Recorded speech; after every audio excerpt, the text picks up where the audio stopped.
The objective of this presentation is to try to overcome the difficulties in qualifying the European Union as a regime or as a political system by underlining the fact that it's enduring a process of parliamentarization. So in a way, it's to say that we don't know what European Union is about, we don't know what kind of regime it is, but it undergoes a process of parliamentarization.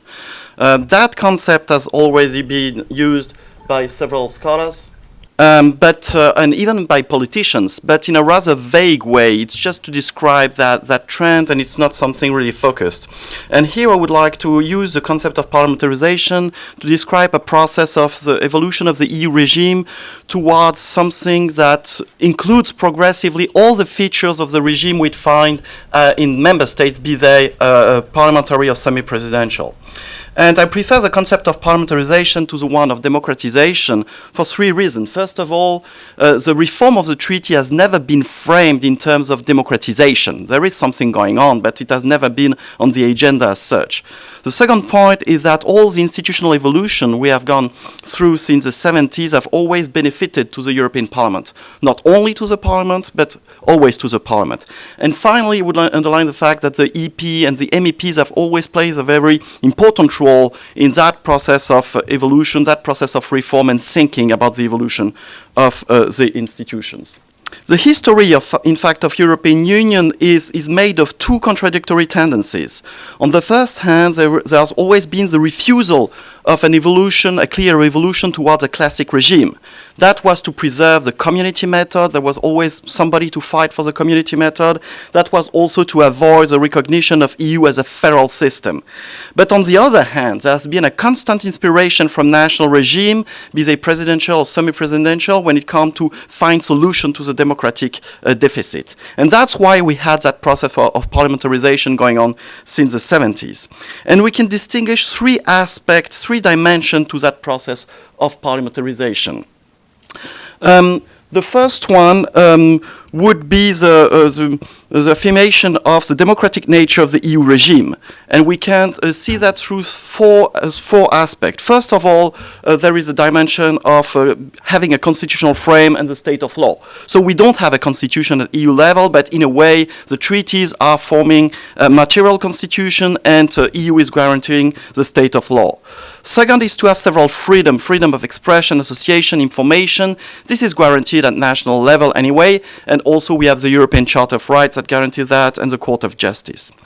Then there is a need for some division or distribution of powers, so we don't have that as such in the EU, but the Lisbon Treaty is improving that, and also we have functional substitute of the distribution of power, because we have several institutions representing different interests or things that are cooperating and interacting and providing a bit the same result. And finally, to say that we have something democratic, we need election or participation, and so clearly here EU is only partially grounded on election and participation, but we have Article 10, which is saying that European Union should be grounded on representative democracy.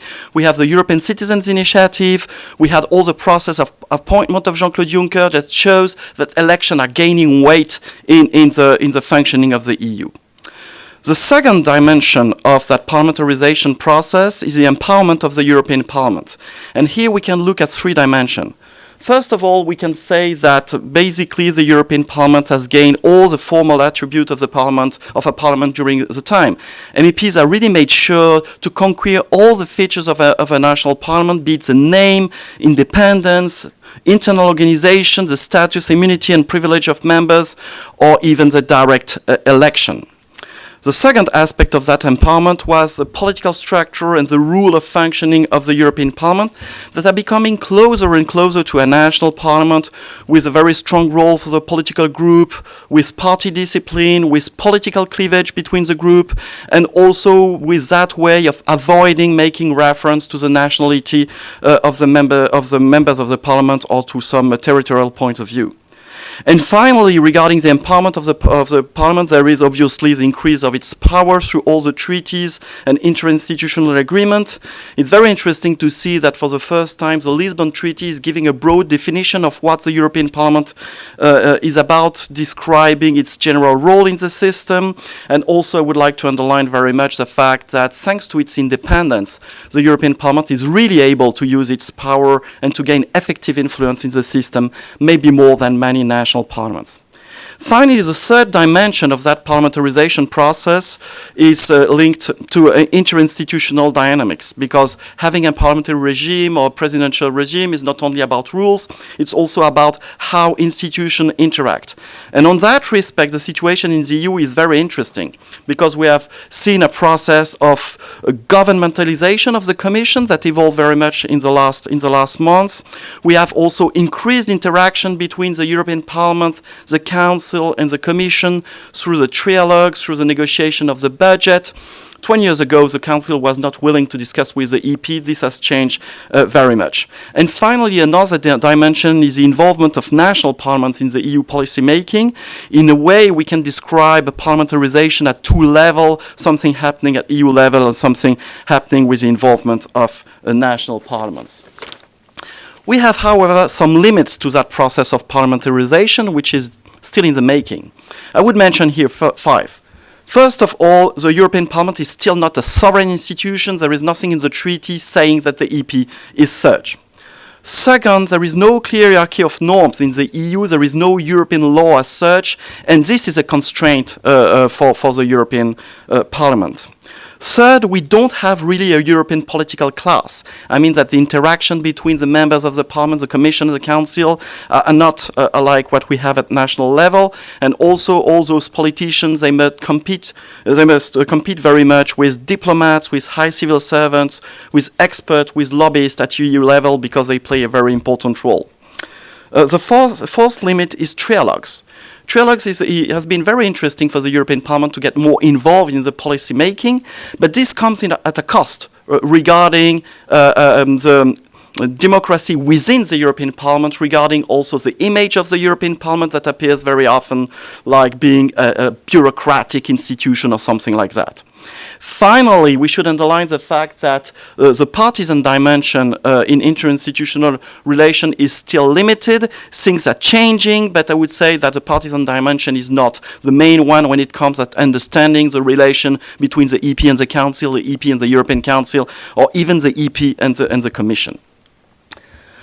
With the European elections of 2014 and all the process that followed, I would say that parliamentarization has continued because there is new needs.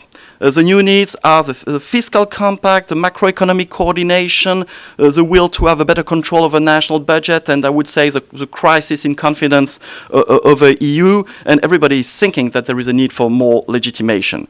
And the political parties, European political parties, have used that window of opportunity to organize European election around a competition between the leaders of the five main parties, and they were successful in imposing Jean-Claude Juncker as the president of the Commission, in a way in imposing the partisan criteria over other criteria that could have been nationality or competence or vision of European affairs. And I would say that the democratic argument is now playing a key role in that whole process, and that the MEP and European political parties have pushed that very much.